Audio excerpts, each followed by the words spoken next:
Caviar Dreamers. Hello, Caviar Dreamers. So excited. We have on Jill Zarin today. We do. We're at another Wednesday and another wonderful woman on our podcast. Yes, we have a woman entrepreneur, but she's also, in my sisterhood of housewives. She is. She's one of the OGs. The OGs of the Real Housewives of New York. And what I love about her is her and I have very similar voices. You do. Very, listen, for lack of a better word, we're very New York Jewish voices. Yes, Myrna East Rose Coast. Yes, I could be Myrna Rosenblatt and she could be Sophie Weinstein. And that's what it is. People could recognize us coming in a room without even looking at us. It's just our voices. It's true. You have very iconic, recognizable voices. And you have a very similar hustle factor. You are both animals when it comes to hustle, keep going, keep pivoting, keep moving. And I think that this is going to be a really interesting interview. Yes. And she's overcome tragedy. She's lost her soulmate, her Bobby Zarin. She was involved with Zarin Fabrics. I want to know what she did before Zarin Fabrics. She's pivoted into mass. She has amazing licensing deals, which the Maj has licensing deals. So we have that in common. So I'm super excited to talk to Jill today. Yep. Let's get into it. Let's just get Jill on the phone. Yeah. Hi, Jill. Hi, Jill. I just want to say, listen, you're an entrepreneur. You're always working, hustling. You don't have to work and hustle, Jill Zarin. But that's what I love. But you have the hustle spirit. So it's amazing. I'm like you. Exactly. So I'm going to talk about you before Housewives, during Housewives, and after Housewives. Got it. So Zarin Fabrics, that was with Bobby Zarin, but you really made that really big. When you met him, tell me what you did prior to that. I started out, I majored in retail management at Simmons College. That's where I started in Boston. I'm from New York, but I went to school there. From there, I became a buyer at Filene's, which was an upscale. I know Filene's. Back in the day, not the basement, the upstairs. It was Federated. Yes. Then I left there and I moved to New York and I went into the sales side of business where the money is. And I went into selling dress shirts and menswear because I got stuck in menswear as a buyer. I stayed that my whole career. So I was in men's dress shirts and by the way, I used to sell out of Clark, New Jersey, exit 135. Oh, yes, I know 135. I had relatives that lived in Clark, yes. Remember they had a merchandise mart there for a long time, men's. And I used to work, my office was there. Is that funny? I reversed commute. Nobody so crazy. And then I got into men's, and then I got into socks. And I worked for E.G. Smith, which was a big fashion sock. I knew E.G. Smith. For sure. And he was crazy. And then I went to work for a bigger company called Royce Hosiery. And then I went to work for the big one, Gold Toe. And I was president of Jockey and Nautica men's and ladies socks. Yeah, it's important people know this about you because I think people just, because you did get famous for being but you're a real entrepreneur, a real smarty. Yes, which I always worker. I love to work. Yes. I find it very rewarding and satisfying when I get an order. I'm a seller. It's satisfying. So then I met Bobby, I married Bobby, and Bobby had a very successful Lower East Side family business called Zarin Fabrics. Only if you were a New Yorker, or really, tourists knew it and out-of-towners, but the true New Yorkers knew Zarin Fabrics. That's where you bought everything discounted in the 1970s and 80s when where there were blue laws and nothing was open on Sunday, just Orchard Street, and that's where everybody shopped at Orchard Street. When he met me and I got famous, we decided to put Zarin Fabrics on the show, and really, had I been a true entrepreneur and had the time to do it and the desire, I could have blown it up because I could have tried to license and open up multiple stores and but we didn't have the infrastructure or the right people in the company. We just didn't, and it was just too hard to change them. These people had been working there for 50 years. There was no way. I mean, just getting people on the books back then was a big deal. They were used to getting paid in cash. Now they had to be paid with taxes taken out. I know. Crazy. I know. Credit cards. What's a credit card? You know, cash, no tax. All those things gone. And it was very difficult to transition. So that was about all Bobby could handle in those years. But I did make it famous. And it was, it was a great time in our lives together. And now his son took over the company. It's still there. They're still doing the same thing. And I hope he's thriving. I'm not as in contact with my stepchildren as I would like to be. Join the club. Join the club. 2 of my stepchildren. I know what goes on. Yes. But your husband's alive. These are your stepchildren from your alive husband, right? It's really because Bobby died and, it's just what happens. Things happen. But one of his children I'm still very close to. Me too. Very happy. And we have a son together. Who I don't talk about on the show. Okay, so that makes a big difference. Yes. So, well, Allie, I definitely talk about on the show, and she's a big part of it. Yes. So that's what I did, and then I got on the show, and I started doing licensing. Bethany was doing it, and I was doing my own thing. And I'm very familiar with licensing, and that was so smart. That was a big way to pivot. Now, did you start licensing when you were on the show or after you left? No, on the show. I did Squeeze Couture. Oh, I remember you did Squeeze Couture, yes. Very successful. And I did jewelry, Jill Zarin Jewelry. I think that was after. Did you do that on QVC? I did Shaper on HSN. HSN, yes. The jewelry was in Macy's, Bon-Ton, Lord & Taylor, all the big department stores. And so was Squeeze Couture, but Spanx, Spanx, which is the big elephant in the room. They had they wouldn't sell for a long time. The department stores like Macy's, the upscale line, the Spanx, only assets, and Macy's didn't want it. They wanted Spanx. So I had an opportunity to be in there. As soon as they opened up the door to Macy's to buy Spanx, we were all out. I was out. We were all out. It's okay. Things have a lifespan. And then I wrote a book, Secrets of a Jewish Mother. Which I love the name. Yes. Thank you. And what else did I do? I did jewelry. Oh, bedding. I had a bedding line at Bed Bath & Beyond for a couple of years. And that was exclusive to them. I'm trying to think what else I did. I mean, it's a lot for, You did a lot of licensing. I know the feeling. I feel like I've been in so many categories. After the I know, and I love your luggage, by the way. I still use my Pucci. Thank you. I won't say Pucci, my Margarucci. Oh, good. You like that? Margarucci. Margarucci, I like that. I know. And my poor luggage license with all this COVID, tariffs and everything, couldn't bring in any more luggage. Forget it. And if COVID killed, you sell it to. I know, COVID killed licensing. Well, a little bit, not the home section, but travel's in this. Travel's finished for now. Well, airplane travel, but local travel, road trips. Road trip travel is good. Yeah. I know, but in general, apparel's not doing well. I know. Travel's then I got lucky. Well, so about 4 years ago, after I was on the show, I made a relationship with a rug company, and we did a deal, and it's been the best thing I ever did. It's online, Jill Zarin Rugs. I love it. I love the rugs. Are amazing. And you have them, right? Don't you have some? I have the rugs, and by the way, I'm going to be honest, my mother stole one, and I'm going to photograph it for you.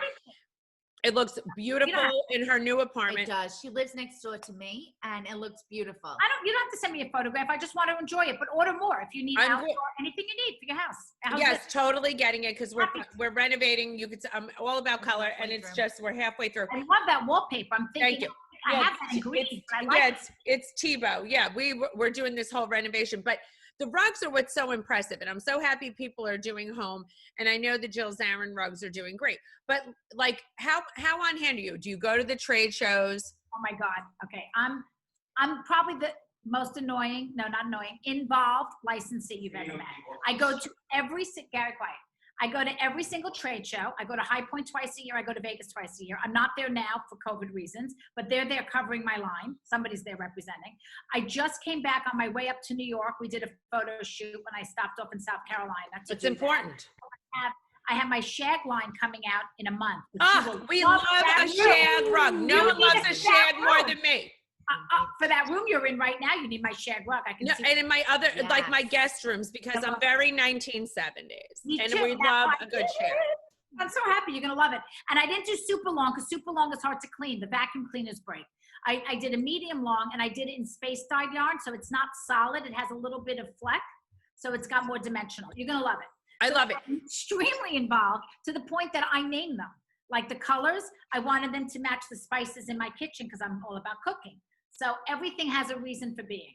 And then I just I'm doing a clock license.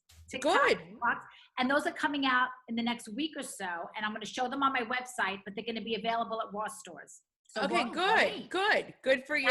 Well, people don't realize, and I always have this issue. Do people not always understand what licensing is? I always have, don't you understand the general public? Like I have always a hard time explaining to people licensing. They're like, Marge, your company, your craftsman in China. Explain to everybody what licensing is. I always explain it nicely also. And I love that you and I are both in licensing. Yes. Because we don't make our own products. We get paid on royalty. That's what I was going to say. You do both. Well, I do both. With masks, I don't license. That's mine. No. You make those, which I love. Literally make with my hands that are usually black from dye. I just happen to be in New York and not dyeing today. The licensing is when the other company owns the inventory. That's really what the difference is. It is. So they put up the money, they make the merchandise, they style the merchandise. You have to approve it as a licensee. Nothing can be sold without your approval. And you get a commission, if you want to call it that. You get a licensing fee. You get a royalty fee. They call it royalty and licensing. But for people to understand it, it's a commission. So every time I sell a rug, I might get 50 cents or $1 or something like that, whatever that royalty fee is. And that's what licensing is. And it's a limited period of time. You have a contract. It could be 2 years. It could be 5 years. There could be automatic renewals based on certain sales goals. And you get a minimum guarantee. Right, because I've been on both sides of the coin. I've been a licensor and a licensee. And as a licensor, you want to have a contract with someone like you, where that if it's successful and does certain numbers, that I automatically get to do it again. Because how unfair would it be? I spend all this time and money, and I build up Margaret's name, and then Margaret gets a better deal from somebody else and leaves me when her contract's up. It's true. And, I built you up into a $100 million company. So, there's both sides of the coin. But in a good licensing relationship, it could be very profitable for both parties. I agree. Yeah. Now, have you ever been fucked over in business? Because I've been screwed over with some of my licensees. Especially I've had amazing licensees. And horrible licensees. Yes. Squeeze Couture was the worst licensing experience because they just didn't understand. I unfortunately have been the first of many of these companies' licenses. So they don't really know. I've had that. Yeah, join the club. Jill, I feel like we have very similar stories. And it's hard to train them. And these people were it's better for us to be with companies that are big and have cash flow and understanding. I was with a small company and I thought that was good that I would be a big important fish in their small pond. Yes, I agree. So nickel and dime with me and tortured me over everything that it was very unpleasant. And that's one of the reasons why I stopped working with them. I agree. And don't you feel sometimes, and I say us being strong women, I think people give us a hard time, because I'm sure you deal with a lot of men in business. Yes. And sometimes, I get along better with the men than the women. I get along better with the men, but sometimes I think they don't take us as seriously as they should. Mm-hmm. Agree. That's why sometimes I have to get Gary involved. I know, which is unfortunate. There were times, and I have real estate as well. So that's a whole nother business that people don't know about me, especially because Bobby passed away. I'm a large commercial real estate owner now. Well, that's great. Properties. Well, it's great. And it's not great. What happens when they move out? What happens when you don't have another tenant and you only have one? I know. And all during COVID, people aren't paying their rent. Yeah. That's what I'm dealing with now. But so sometimes with banks and things like that, I said, my sister's a lawyer and a judge. And I actually said to my sister, she's been negotiating some of my things. I said, you know what, Lisa, I think we've got to get a man for this. Could you imagine I said that to my sister? Isn't that upsetting? Even nowadays. I was on a conference call with men from a bank and some other lawyers or whatever. And I didn't like the way they were talking to my sister. I felt they were being very condescending to her, even though she's a judge. And I said to her afterwards, because we only want a good result. We're not about who cares what. I said, you know what? I think we need a man. I think we have to get a male lawyer on this. I know, it is awful. And I've had that experience also. Okay, so let's talk about that pivot. Because now COVID hits.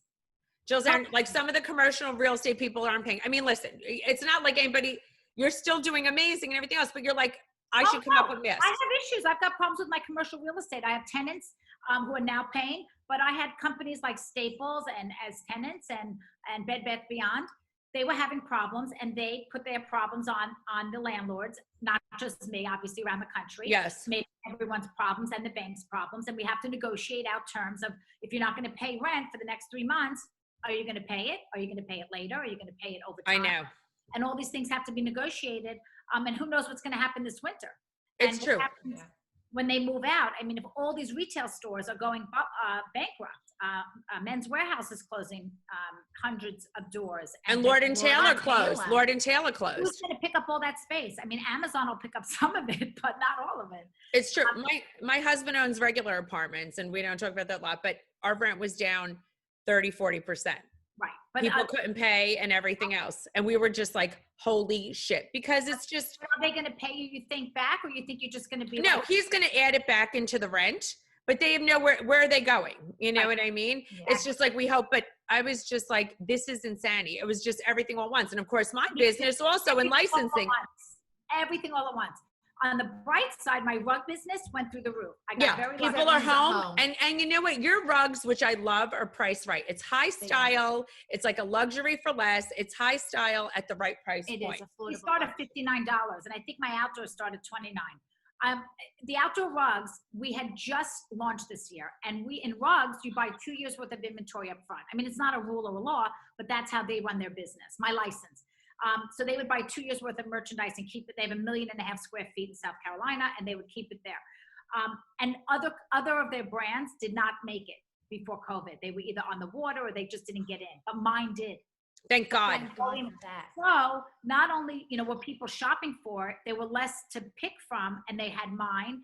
And people loved the designs. I mean, I have animal prints. I have all kinds of stuff. I love, you have the geometrics are great. The abstract ones are great. Yellow. I have yellow. No, we love the yellow. We love the yellow. See, next year I'm working on it already. I'm doing pastels. I want to do really fun. Because for $100, who cares? So throw it out at the end of the summer. Seriously. Yeah. If you have a patio and you're entertaining, you can afford a $100 rug to do every year. You should have a new one.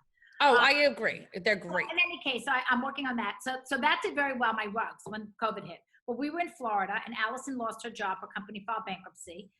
It had nothing to do with COVID. It just happened all at the same time. And we started doing charity work, because that's kind of what I do in my spare time. I'm always doing charity. And Allison and I started donating and raising money for something called Noshes for Nurses. We made it up. It's our own. And we raised $60,000. And Allison, that's amazing. That's so good. For 4 months, and she still does it once in a while, but for 4 months, 4 or 5 times a day, she was on the phone with a restaurant, a hospital administrator, orchestrating, having the food dropped off outside so that somebody could come and pick it up. And we would feed an entire floor, an entire department, and in some cases, an entire small hospital. And it was the most gratifying thing you can imagine, because these people were just literally like firefighters walking into a fire. They didn't know if the flame was going to hit them, and they were going to die. And it's invisible, which makes it even harder for them, because they can't see the enemy. It's true. And you know what? That's so important, especially, to give back at all times. And I love that you do that. I want to talk about the masks, because the truth is I love them, and they go with all my outfits, and they're so my vibing. You sent me so many, and I want to. And I know a lot of people listen more than watch the podcast, but they're so fabulous. So now what got in your head? I mean, that you're like doing this with your own little nice manicured hands is absolutely crazy. So I give you so much credit. I'm manicured very quickly. Allie, you want to come in and talk with me? My daughter's here, so she can come sit and join. She's working next to me talking to Allie. Hi, Allie. Hi, Allie. So tell me, like, what made you, because they're so soft, they're so great. I was wearing it this weekend. Someone stopped me. I said, the shape is very great. And they fit with glasses. Oh, we're doing jewelry now, Margaret. Mask jewelry. Okay, good. I think that's great. Because I love that it has the shell. Everything you do is great style. So I love that. That's because I've seen a lot of mask jewelry and I don't love it. It's very cheesy, but yours is beautiful. My best friend's doing it by hand, which is why it's so special, because we both lost our jobs due to COVID. So we wanted to, I just got this caught in my hair. Side hustle. Nice. That's what I'm and then I have this like bone. I love the bone. Very lightweight, which goes. I love the bone, Jill. And then this like metal. I don't know if you can see. I have metal. So we're really having fun designing the mask jewelry, and that's going to be very affordable, and that'll be up on the website soon. Because what I'm finding myself, and I have masks everywhere, I'm always forgetting it. Me too. I know. I keep all yours in my purse. I keep it all in my purse. I just whip out a different one, whatever I'm wearing that day. Throw one around your neck. You're done. Seriously. They're fabulous. And you can turn it around and put the mask in the back, like behind your neck, under your hair, and just wear the necklace. But you have it. You have it. You don't have to. But tell me, I mean, it's just like to keep them in stock. Now, where you're making these all in the U.S. So who's like you're having them sold local? What happened? No. We buy them overseas as white. They come to us white. Okay. We tie dye them and make them our own. And now we're actually designing our own like 3-plies that they're sewing in our label, Jill and Allie, because those are exclusively ours. We're making them. Yes. Because the world is starting to go to 3-ply in a big way. These are 2-ply, and we also sell 3-ply in black and navy, adjustable. Which are my favorite walking around and running in. I love the adjustable. But and the adjustable are 100% cotton. Yeah, that's great. Amazing. These are great because I let my kids wear these too, because the kids' masks are disgusting. Hold on. They're disgusting. Fit. By the way, they smell disgusting. I can tell you, we are washing them ourselves and putting them in a special detergent and antibacterial. And our masks are from, you know, being made in the most incredible factory in the world that supplies all the best brands. So we are, you know, completely. Well, I just love And you them. can And I love tell. that you could wash them because I get my lipstick on the inside. 'Cause God forbid I would take my lipstick off. I'm a total psycho case. But I am just so crazy for it. So I love that you're pumping out these masks. And I mean, you know, it's just so, I mean, what I think is so great, and I think it's so inspiring to people, is that you have so much going on. You're licensing, you have your rugs, you're doing this, and then you're like, why don't I just do masks? Why not just add on more? Right? I know, but you know what? I think that's what makes a difference. It's not like anybody needed to run a benefit for Jill Zarin. And I think people don't realize that. Everyone's like, why do it? And I love that you have the entrepreneurial spirit, and it's the hustle factor. So what advice would you give to young people, or just like to pivot and everything else now? Because people are like, what am I going to do? I want to add on to what you said. I think it's not like we're selling lipstick or eyeshadow. Like, this is something that everyone needs for every day. And the fact that we found something that you can breathe and wear, like influencers DM me all the time that they want more. Because it's not like we're paying anyone to wear them. Like, even you guys, like, We gave them to they you, are we don't pay. so No, and I was we thrilled. have to wear them every day, that like, if we didn't do everything we could to get these to the masses, like, who would we be? Like, we're trying to just basically fill this need that is so incredible right now, and doing everything we can to make sure not only, you know, everyone can have them, but hospital workers that need them for their ears, that can wear them when they don't need. They get PPE. rashes. Yeah, these are so comfortable. They're the cotton, and they're so listen, they're like a high-end nice t-shirt on your face. That's why I love them. I wore it all weekend. Someone said it was like they were getting a hug on their face. Someone just left a review saying that. Just Isn't what that it great? feels Yeah, like. I got to write a review. Great. Truthfully, I did wear it all weekend. So Jill, what advice would you give people? Because you have had the hustle factor your whole life. I think, you know, this is funny. After Bobby passed, not that that wasn't funny, but after Bobby passed, I said, you know what? All I want to do is just play tennis. Leave me alone. I don't want to work anymore. The licensing with rugs is great, and I can do that. I travel 4 times a year to 4 different shows, and I have that planned in my schedule, and I know what to approve and what not to approve. But other than that, I'm good. I've got my real estate. I just want to play tennis. Leave me alone. I'm going to Florida. That's all I want to do. And then COVID hits, you know, and Allison comes down, and I have my beautiful daughter, and I need her to work. Not because she needs to work, although she does need to work. She needs to work for many reasons, social reasons, economic reasons. That's what incentivized me to go back to doing this like as a real career, because I otherwise probably wouldn't have if she wasn't here. That's the truth, right? Probably not. Yeah, but you always, I mean, I don't think you're ever going to be sitting still. No, I'll never be sitting still. Yeah. I can't sit still. But I mean, that's the irony, is that I always get sucked back into it. And I love it. Believe me, I do. And I love teaching. I love all the people who are working for me, helping them and teaching them and watching them grow and promoting them. We have one girl now working for us who's terrific, and hopefully she'll be promoted. So for people who are, being an entrepreneur is something you're born with. You know, either you are or you aren't. And that's really the truth. You know, you can't make All right. I like that perspective. It takes a certain personality. You can't just wake up, you know, you either are or you aren't. Do you remember the movie Defending Your Life? Who was in that? Malcolm Brooks? Yes. I highly recommend everybody watch it, because if anything will inspire you to be an entrepreneur, that will. And I'll tell you why, in the sense of, the movie's about going to heaven. And the way to get to heaven is by fighting your fears. You have to get over fear. And if you don't get over fear, you have to come back to earth again and do it over again. That the lessons you learn on earth are learning how to get past your fear. And I would say that was such an inspirational movie for me, and I'll never forget it, because that's what I fight within me the most, is fear of failure, fear of failure, fear of putting money in and not getting it back out and losing it all. Fear of, you know, social fear. I do it and it doesn't do well. And I have to now say I started something and it failed. People don't like the product. You know what I mean? So the hardest thing is to fight the fear, and you have to be fearless. You have to just go for it and say, fuck it. So I agree. I think a lot of people don't start something because they're afraid of failure, and there's nothing really to be afraid of. Because watch the movie. Because if you watch the movie, you'll that's true. Watch it. I know the movie very well. Yes, I watched it when I was young. And it was with what's her name? Meryl Streep. Was Morgan Freeman in it too? No. No, but it was Meryl Streep. Meryl Streep. Well, they look alike. Meryl Streep and Morgan Freeman. That's part of the movie was when you were there, you got to eat as much as you wanted and you never gained weight. That's what I also loved about the movie. Yes, like yes, that. which was so good. Now let's talk. We could do a little gossip also. Yes. Okay. So you were the original housewife. OG on New York. With Ramona and Bethany and Luann and Alex. Was it Alex? Alex and Simon, which is so funny. And listen, you were back this season for a little bit. One scene. That was it. One scene.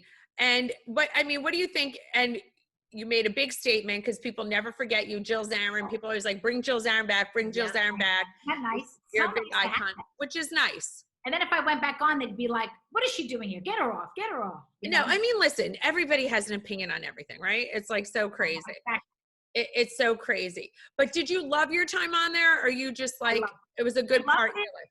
I loved it. I didn't love season 3. I didn't love fighting. I didn't love going, not being able to recover from that fight. I didn't love that. But then season 4, I loved. And I would have done season 5, but I had too much anxiety. They weren't telling us if we were coming back. And then I kind of quit because I said, well, if you're not going to tell us we're coming back, then I want to go on vacation with Bobby. And so I quit. And then when they saw that I quit, then they fired me when they decided to do a clean house. So it was kind of like meant to, I kind of pushed it myself and they closed the door. And that was it. Exactly. Time to go. I know. Now, I mean, and then it's like relationships change. I mean, listen, I get it. I'm on a show too. But now, like this year, like you were back. I mean, are you still close with Sonia? Are you still close with these ladies? Like, do you like when you have a history with people? Yeah, I'm having dinner with Luann tonight. Luann, I love Luann. I'll see her Saturday in the Hamptons for Labor Day weekend. Sonia, I wasn't friends with Sonia before the show, and so I really met her and became friends. But we were on one season together, and we became friends. I love her. I just love her. She's what about Ramona? Ramona and I just never got along. But you're in the same circle of friends, so you're going to see this 50 girls. I know. Girlfriends. You were with the 50, the crew of the 50. Right. No, I'm not one of her 50. No, you're not. You kind of. You're in the same group. I'm like 52. Yeah. If she is 50. I'm like 52. Okay, that is so hysterical. Yeah, I mean, so hysterical. She doesn't like me. I always tried to be friends with her. She didn't like me. Listen, you're very social. You're very sweet. I mean, sometimes it's a funny situation with Ramona because it's like she got mad at me because I said she was rude to waiters and then she was pissed off. And I was like, Ramona, you don't like to take your picture and you are rude to waiters. What do you want me to say? She's the first to tell you she doesn't remember anybody's name. No, she doesn't. And she is rude. Introduces herself to me all the time. And I sat in at lunch with her one day and there were only 4 of us there. And then the next time, she doesn't know who you are. I used to think it was fake. I think it's real. I think it's real. I mean, she might have to get on she might have to start the ballroom dancing. That's very good for your medication. Oh, really? Yeah. I mean, for your memory or get on medication. I can't decide, But I like her. I mean, I do. I like Ramona. I like what she brings to the table. I think she's a great housewife. I think the show would never have been the same without a character like her. No, you need characters. And I mean, obviously, How do you feel about this year's addition to the cast, Leah? Love her. I love her too. Love her. Breath of fresh air. Brutally honest. She needs a sidekick though. Mm-hmm. She does. I don't feel her fitting in with that group. I think she needs her own little group, and then the groups can meet. So maybe they'll get something. Maybe this year. Yeah. I know. I think New York. I know, and no more Berserk Shears next year. So that'll be devastating. It's over. That Berserk Shears was done. I don't know. That story. I know that was so my favorite house though. I think that I don't know why Dorinda's gone. I'm not sure why. I think that I'm devastated. Season due. I think there's a redemption season due for her. I think that all the housewives, all of us, if you're on everybody, maybe we could do redemption season. Come back, Dorinda, everybody. I feel like I had mine. Season 4 was a good season for me. No, for sure. But I feel like you come back in and out and you haven't had like a whole season. I don't want to though. You're too fucking busy. You're too much being a queen entrepreneur. You don't need this. I could never come back again like this. I just don't want to. It's not where I am in my life. I know. Grueling too. It is. It's so much work. People don't realize how hard it is. And then when the show airs, it's even worse because now you have to hear what everybody said about you and you have to live through it again. And you're like, I'm very sensitive. I don't know about you, but I got more sensitive as I got older. And when people say shit about me, it hurts. I don't like it. I don't feel like I'm that sensitive. What do you think? I think you are very thick-skinned. I have really thick skin. I have really thick skin. Maybe I'll get there. But I think you've lost your husband. Yeah.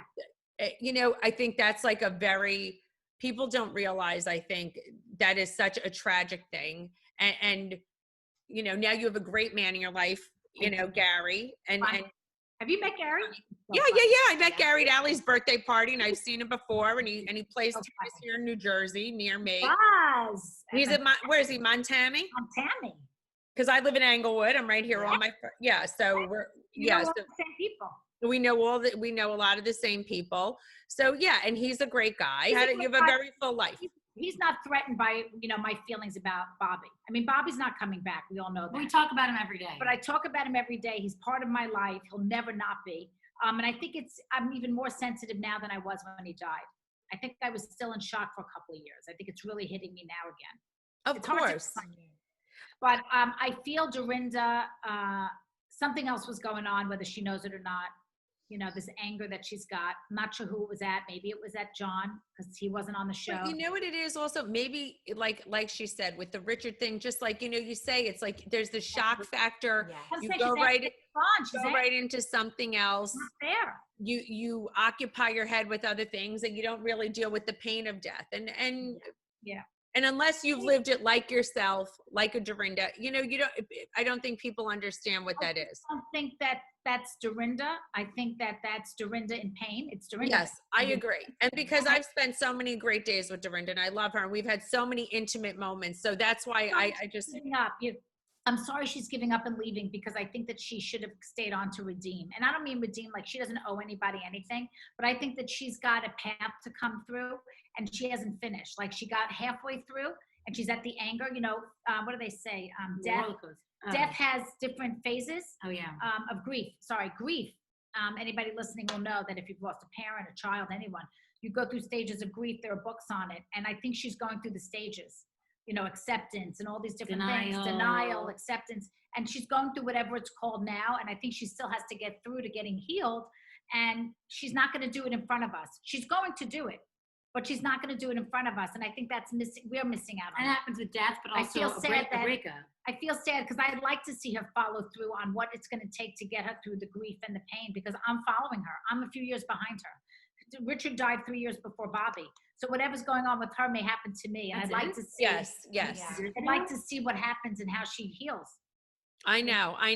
Listen, I only want good things for her. And I emailed her and I told her. That was so sweet. That was so nice. You know what? And I love her so much. So I just want everything like so good for her. Jill, I just want to say, I want to ask you 3 questions we ask everybody, because one of them is, I always say I'm successful because I'm 50% delusion and 50% determination. What percentage delusion are you and what percentage determination?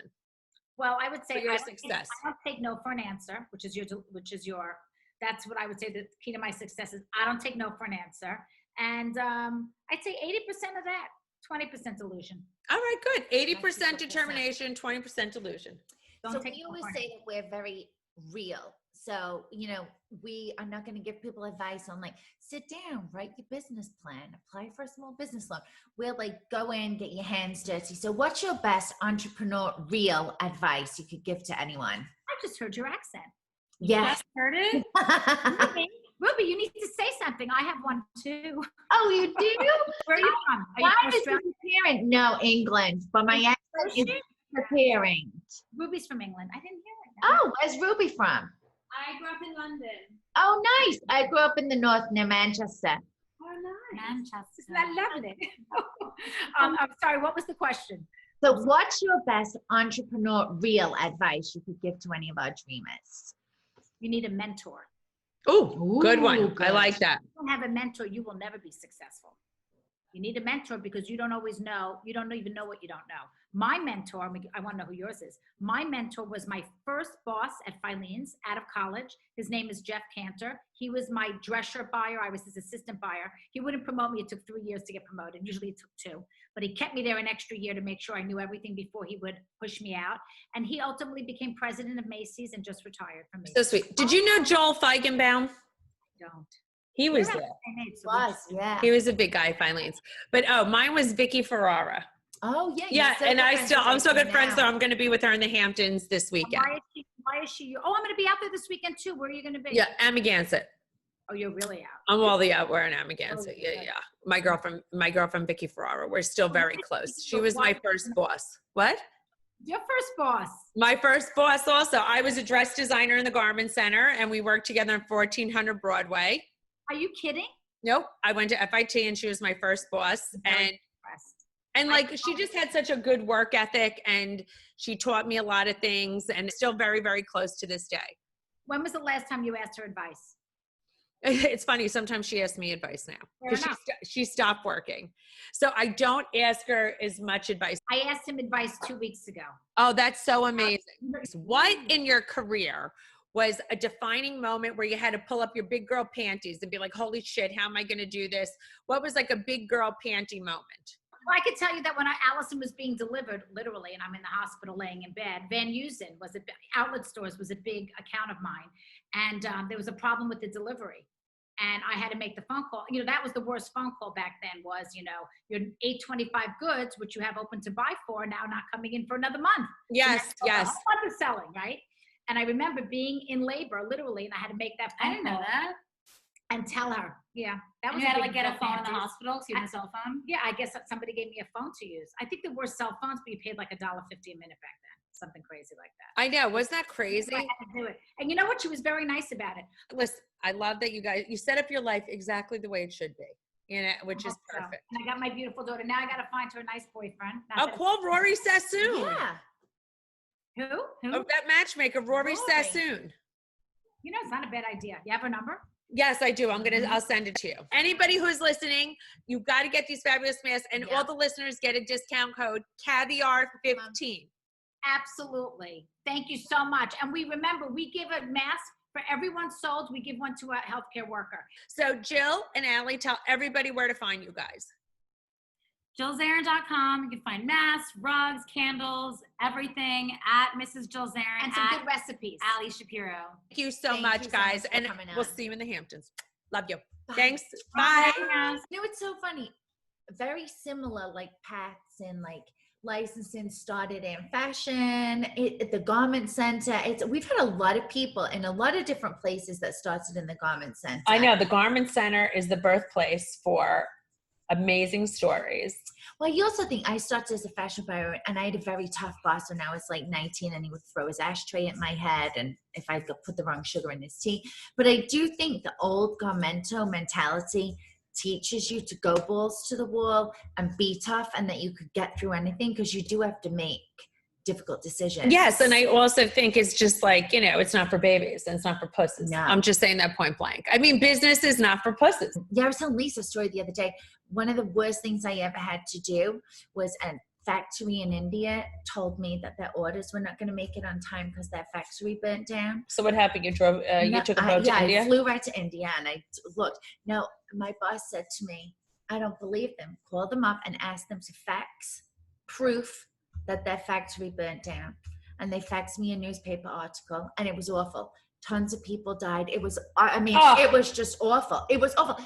But I was 19, and I had to call someone and ask that. And it was horrible, but I had to do it, because a lot of the time people said your orders are not shipping, and they were really full of shit. They sold them to someone down the road for more money. Exactly. So it was an awful thing I had to do. And of course, that was the one time that there was really a tragedy. So I still feel awful about that today.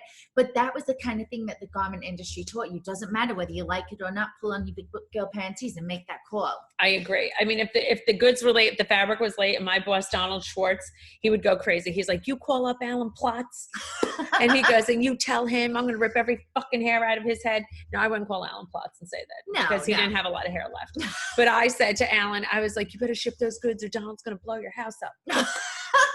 Seriously, Caviar Dreamers. I just want to say, you know what's so interesting about Jill?